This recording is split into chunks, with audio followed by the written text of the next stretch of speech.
데살로니가 전서 제1장. 바울과 실와노와 디모데는 하나님 아버지와 주 예수 그리스도 안에 있는 데살로니가인의 교회에 편지하노니 은혜와 평강이 너희에게 있을지어다. 우리가 너희 모두로 말미암아 항상 하나님께 감사하며 기도할 때 너희를 기억함은 너희의 믿음의 역사와 사랑의 수고와 우리 주 예수 그리스도에 대한 소망의 인내를 우리 하나님 아버지 앞에서 끊임없이 기억함이니 하나님의 사랑하심을 받은 형제들아, 너희를 택하심을 아노라.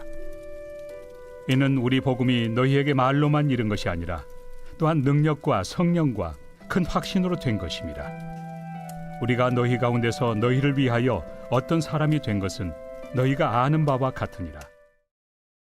오늘 우리에게 주시는 하나님의 말씀은 데살로니가 전서 1장 1절로 5절 말씀입니다. 오늘부터 바울 서신 중의 하나인 데살로니가 전서 말씀을 함께 나누게 되었습니다. 먼저 데살로니가 교회가 세워진 배경에 대해서는 사도행전 17장에 자세히 나오는데요.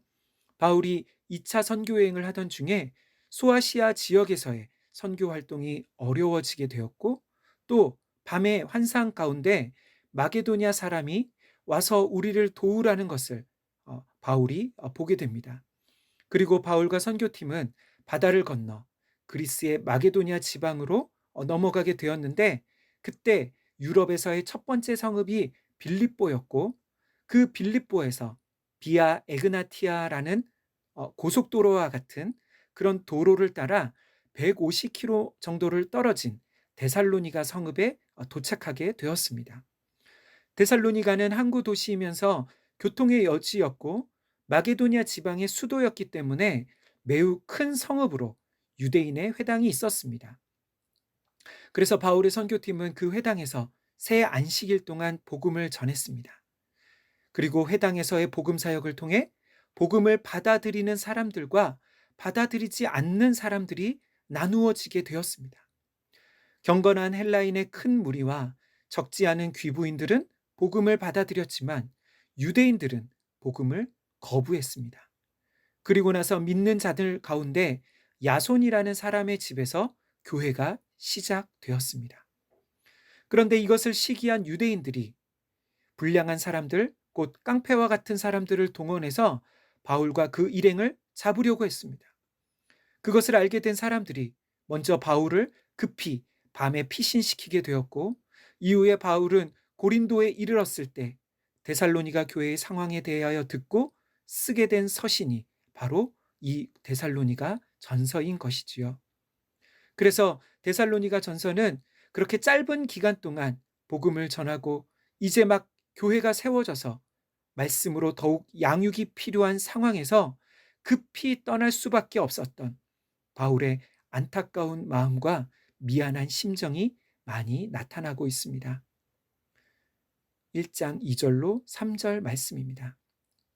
우리가 너희 모두로 말미암아 항상 하나님께 감사하며 기도할 때에 너희를 기억함은 너희의 믿음의 역사와 사랑의 수고와 우리 주 예수 그리스도에 대한 소망의 인내를 우리 하나님 아버지 앞에서 끊임없이 기억함이니.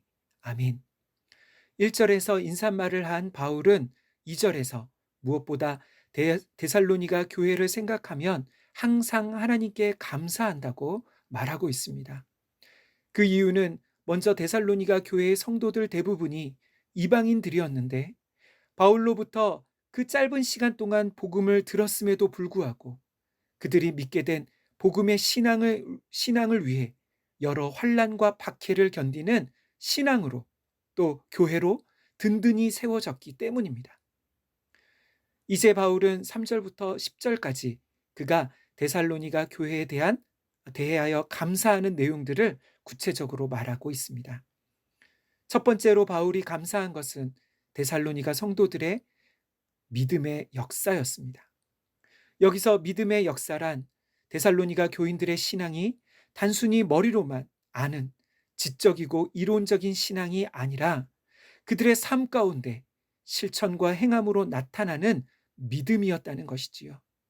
이것이 중요한 것입니다. 데살로니가 성도들은 오랫동안 예수 믿은 사람들이 아니었습니다. 뿐만 아니라 그들은 하나님에 대해서 또 말씀에 대해서 많이 알지도 못했습니다. 그럼에도 불구하고 그들의 신앙은 삶으로 나타나는 행함으로 이어지는 그런 신앙이었습니다. 다시 말해 데살로니가 교회는 교회를 오래 다녔다고 또 예수를 오래 믿어도 행함이 없는 신앙에 대하여 도전을 주고 있는 것이지요. 두 번째로 바울은 그들의 사랑의 수고에 대하여 감사하고 있습니다. 다시 말해 그들은 말로만 사랑한다고 하는 것이 아니라 수고하는 사랑이었다고 말하는 것이지요. 사랑하기 때문에 서로를 위해 헌신하고 섬기는 것입니다. 하나님은 우리를 사랑한다고 말로만 하신 것이 아니라 그 독생자 예수님을 우리를 위해 십자가에 내어 주셨습니다. 이러한 사랑의 희생과 섬김, 수고가 데살로니가 교회에 있었던 것이지요. 세 번째로 데살로니가 성도들에게는 우리 주 예수 그리스도에 대한 소망의 인내가 있었습니다. 소망이 있으면 어떤 상황과 어려움에도 인내할 수 있는 것이지요. 사람들이 절망하고 좌절하는 가장 큰 이유는 사람들이 겪는 어려움이 너무나 커서라기보다는 소망이 없기 때문입니다. 오늘날 교회의 가장 중요한 사명은 무엇일까요? 코로나와 경제적 불황으로 인한 어려움으로 좌절하고 절망하는 소망을 잃어버린 사람들에게 소망의 메시지를 주는 것이 아닐까요? 불확실함으로 가득한 이 세상에 다른 어떤 것이 우리의 소망이 아니라 바로 주 예수 그리스도에게 우리의 소망이 있음을 전하는 일이 필요한 것이지요. 5절 말씀입니다. 이는 우리 복음이 너희에게 말로만 이른 것이 아니라 또한 능력과 성령과 큰 확신으로 된 것임이라. 우리가 너희 가운데서 너희를 위하여 어떤 사람이 된 것은 너희가 아는 바와 같으니라. 아멘. 5절에서 바울은 어떻게 데살로니가 교회에 그들에게 복음이 전해졌는지 말하고 있습니다. 첫 번째로 복음은 그들에게 말로 전해졌습니다. 그런데 그 복음은 말로만이 아니라 능력과 성령과 큰 확신으로 전해졌습니다. 사랑하는 성도 여러분, 지금 오늘날 이 코로나 상황에서 교회는 어떻게 복음을 전할 수 있을까요? 오늘날의 상황은 사람들에게 교회에 오라고 말하는 것이 쉽지 않은 그런 상황입니다. 그래서 오늘날 코로나 상황에서 복음은 바로 여러분 한 사람 한 사람을 통해서 전해질 수 있는 것이지요. 데살로니가 사람들이 어떻게 복음을 듣게 되었습니까? 바울과 그 동역자들이 그곳에 가서 말로 전했기 때문에 그들이 믿게 되었습니다.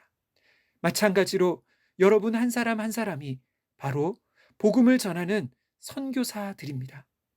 여러분이 있는 가정, 학교, 사업장이 바로 그 선교지인 것이지요. 하나님은 오늘날에도 그렇게 복음을 전하는 자들 가운데 성령과 능력과 큰 확신으로 함께해 주시고 있습니다. 주님, 오늘 말씀을 통해 바울이 무엇으로 인해 감사하며 기도했는지를 보게 되었습니다. 바울과 그의 동역자들이 복음을 전했을 때 복음 안에 있는 믿음과 사랑과 소망이 사람들에게 나타난 것처럼 우리 또한 복음 안에서 믿음과 사랑과 소망으로 충만하게 하여 주옵소서. 그래서 그 복음을 오늘날 세상의 소망을 잃어버린 사람들에게 말로 전하고 그때 능력과 성령과 큰 확신으로 함께 역사해 주옵소서. 예수님의 이름으로 기도하옵나이다. 아멘. 이 시간 함께 기도할 제목입니다. 첫 번째, 우리의 신앙에 믿음과 사랑과 소망의 열매가 나타나는 은혜를 주옵소서. 두 번째, 우리가 있는 그곳에서 코로나와 여러 가지 삶의 환란으로 소망을 잃어버린 자들에게 복음의 소망을 전하는 선교사로 살아가게 하옵소서. 마지막으로 우리의 말과 삶을 통해 복음을 전할 때에 능력과 성령과 큰 확신으로 함께 역사해 주옵소서. 이 시간 함께 기도하겠습니다.